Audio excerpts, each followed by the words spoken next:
Куќите и сокаците во легендарното Новосело ќе бидат реконструирани во стари автентичен стил, инвестиција од Европа. Една од куќите ќе има соодветен капацитет и во истата ќе може да се сместуваат дури и туристи. Дополнително ќе бидат реставрирани и неколку други останати куќи за да визуелно се подобри амбиентот во Новосело и да се врати тој автентичен изглед.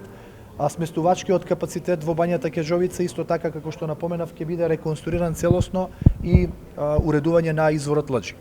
Сите посетители кога ќе поминуваат покрај историското Новосело ќе имаат можност да ги посетат Гоцевото училиште, каде што учителствувале Гоце Делчев, Даме Груев, Ѓорче Петров, а веднаш потоа да ја посетат црквата Успение на Пресвета Богородица како и музеот на ВМРО. Последните неколку години се направени напори од страна и на локалната самоуправа и на државата да се опременат тој простор преку поплачување на улиците, изградба на некои објекти, а пред се со отворањето на музејот на ВМРО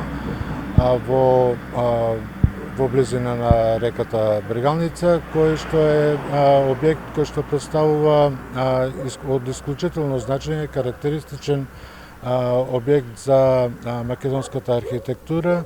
Инаку музеот е отворен секој ден за посетителите, а во него може да се видат восочни фигури на Гоце Делчев, како Тодор Александров, Ванчо Михајлов и други.